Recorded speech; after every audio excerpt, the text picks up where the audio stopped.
A partir de este momento, las informaciones que son noticia toman el protagonismo. Comienza Informe RCR. Bienvenidos a este Informe RCR que llega a ustedes a nombre de Jaime Nestares en la dirección general de la estación, de Willy Zarcaya en la gerencia de producción, de Marilia García en la coordinación de redacción. En la producción del espacio está Génesis Rodríguez y en la dirección técnica Víctor Mejías. Les saluda Argedis Barreto. Comenzamos este compacto informativo destacando la información que dio el diputado a la Asamblea Nacional, José Manuel Olivares, de que la gran mayoría de las salas de terapia intensiva del país están ocupadas con casos de COVID-19. En este momento, hay casi 80% de ocupación de las terapias intensivas a nivel nacional, dejando un margen muy pequeño para salvar la vida a un venezolano. Colapsado el sistema público, colapsado el sistema privado, sentenció. Para atender a los pacientes COVID. Hospitales emblemáticos como el Hospital Miguel Pérez Carreño y el Algodonal no tienen ventiladores para atender pacientes COVID. Es decir, si un venezolano hoy en Caracas va al Pérez Carreño con COVID, si lleva a su mamá, a su papá o a su hermano, no hay cómo atenderlo, no hay cómo conectarle un ventilador, no hay cómo salvarle su vida. Y vemos cómo Maduro sigue insistiendo en su cuarentena de mentira, en su cuarentena de algo que ni siquiera Cantinflas lo podía decir tan bien. La próxima semana la cuarentena será flexible pero parcial y limitada con cerco sanitario. ¿Qué mamarrachada es esa? ¿Qué burla es esa? ¿Qué esquema sanitario, epidemiológico, académico de control es ese? Si lo que hay son unas alcabalas para matraquear. Por su parte, el médico Marcos Limas Martínez, residenciado en Guayana, Estado Bolívar, afirmó que uno de los principales factores que influyó en la aparición de esta segunda ola del COVID-19 fue la flexibilización del régimen en el asueto de carnaval.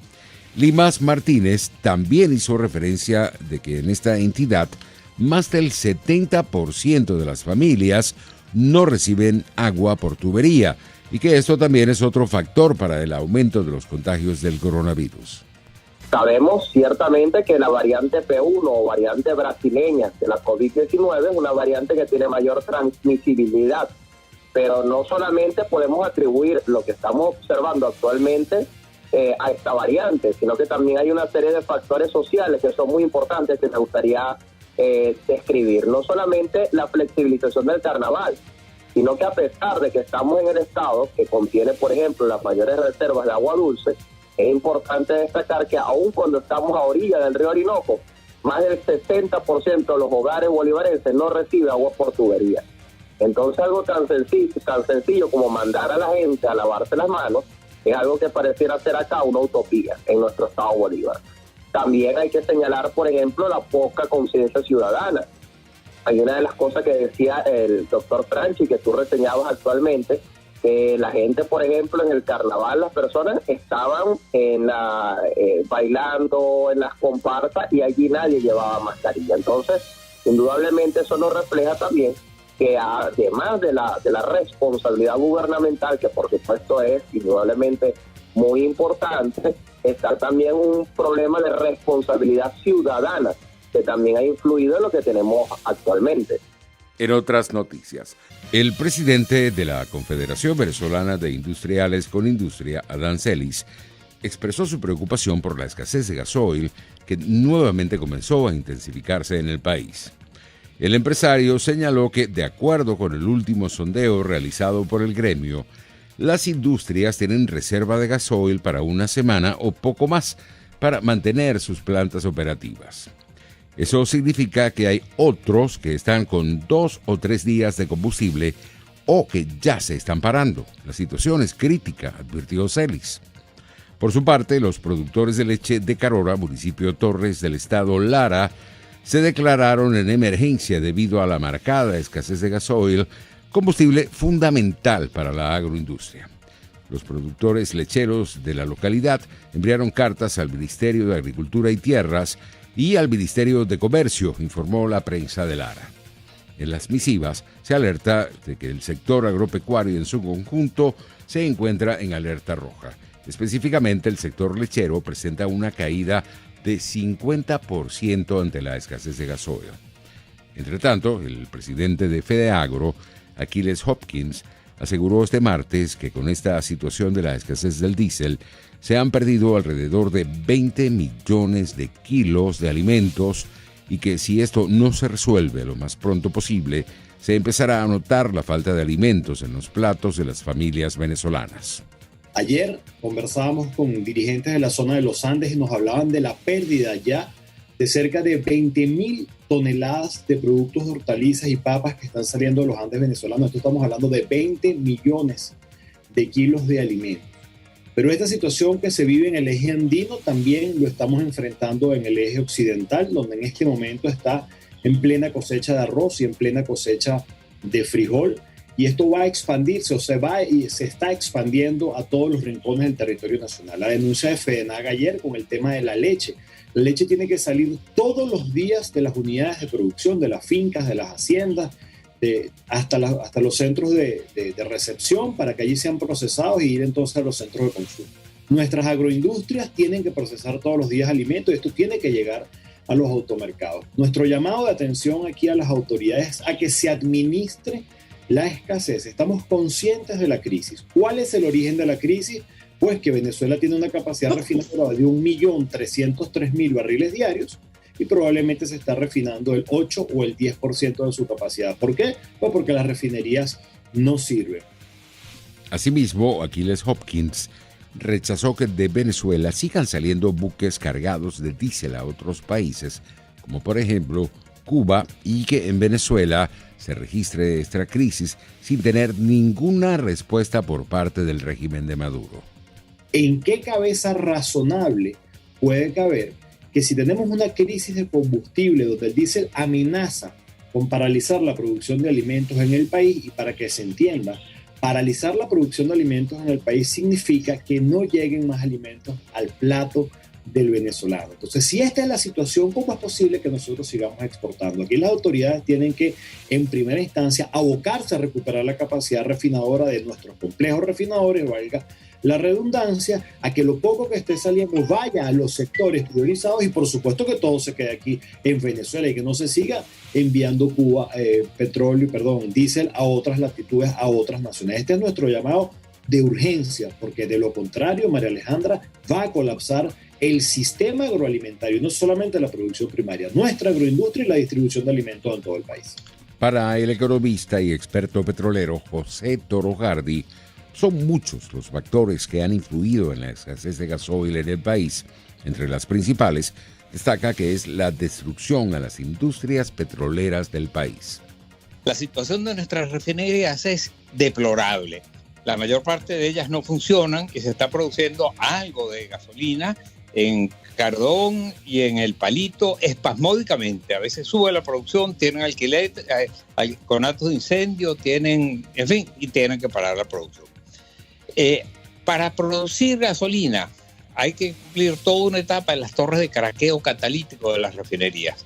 En la primera fase de destilación lo que se obtiene son productos pesados, aceites, etc. Si esos vapores que de allí salen se someten a una segunda fase de destilación, se llega entonces al fuel oil.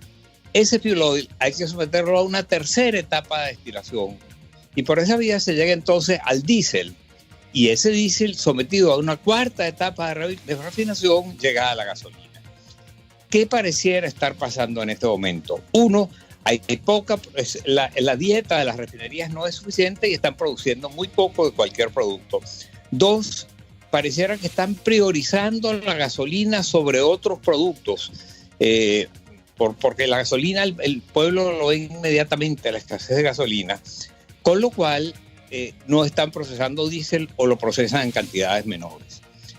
En tercer lugar, la mayor parte de la producción de diésel que teníamos en Venezuela estaba en la producción en la refinería de Cardón, donde se estaban procesando 30.000 barriles diarios de diésel y se dañó la planta y está paralizada en este momento. En otras informaciones, representantes sindicales del magisterio, profesores y estudiantes protestaron este lunes cerrando la autopista Francisco Fajardo a la altura de la Universidad Central de Venezuela. Reunidos en la Plaza del Rectorado, exigieron el derecho a salarios justos y rechazaron el pago de las nóminas a través del sistema Patria. Por su parte, la Asociación Venezolana de Educación Católica, AVEC, advirtió que pagar nóminas por el sistema Patria lesiona la autonomía financiera de las escuelas. Los centros educativos tienen una estructura definida que se altera con esta decisión del ministerio.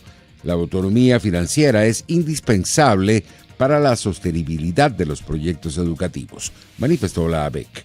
Ante esta situación, la profesora Raquel Figueroa afirmó que los docentes han perdido el 93% de sus reivindicaciones salariales por parte del magisterio. La situación en este momento del magisterio es totalmente caótico, desastroso. Ya la desvalorización del salario y la desvalorización de la carrera docente es lo que hoy está perjudicando la vida de los profesionales de la docencia.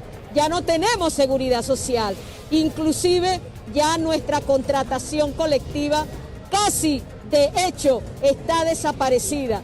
Ya vamos para un año donde el patrono no quiere discutir la nueva convención colectiva. Pero aparte de esta crisis, también hemos perdido diversas reivindicaciones de las contrataciones anteriores. Podemos estar diciendo que el 93% de las reivindicaciones del magisterio la hemos perdido. En materia económica, la Superintendencia de las Instituciones del Sector Bancario, Sudeban, presentó el nuevo mecanismo de pago móvil interbancario Comercio a Persona C2P, el cual permite a los comercios realizar cobros de bienes y servicios a los clientes.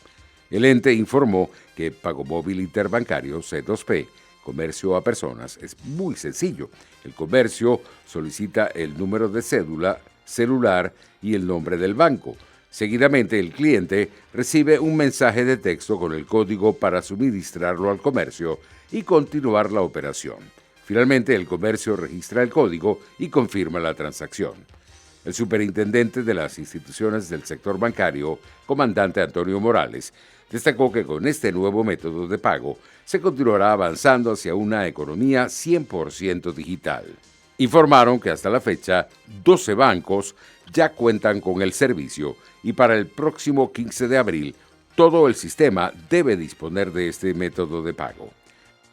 En materia internacional, el ministro de Justicia de Bolivia, Iván Lima, aseveró en una entrevista para el diario La Razón que llevarían a juicio a Luis Almagro, secretario general de la Organización de Estados Americanos, OEA, por su postura en el tema electoral de 2019. La decisión del gobierno es llevar a juicio al señor Almagro en las instancias que correspondan. Estamos evaluando los caminos jurídicos y probablemente no sean excluyentes. Probablemente podamos seguir todos simultáneamente, dijo Lima, señalando que esperan llevar el caso ante el Consejo Permanente y la Asamblea General de la OEA. Bolivia lo hará el reclamo y en el momento en que llevemos este caso, tendremos una decisión política de los países que tienen que decidir sobre la continuidad de Almagro y también plantearemos el caso ante los tribunales de justicia internacional porque hubo una evidente y un flagrante incumplimiento de las obligaciones pactadas, sentenció. En el mundo deportivo, LeBron James firmó este lunes un triple doble con 22 puntos, 11 asistencias y 10 rebotes, y unos Angeles Lakers faltos de jugadores por las bajas aplastaron 128-97 a los Warriors de Golden State. El ala pivot Montrezl Harrell respaldó el cuarto triple doble de James con 27 tantos saliendo de la banca en 11 de 14 lanzamientos a la canasta y de esta manera Los Angeles ganaron su serie de la temporada a los Golden State. Hasta aquí este compacto informativo de Informe RCR. Que la pasen bien. Hasta aquí este compacto noticioso. Manténgase en nuestra sintonía, porque estaremos informándole de la noticia al momento de producirse. RCR 750 AM.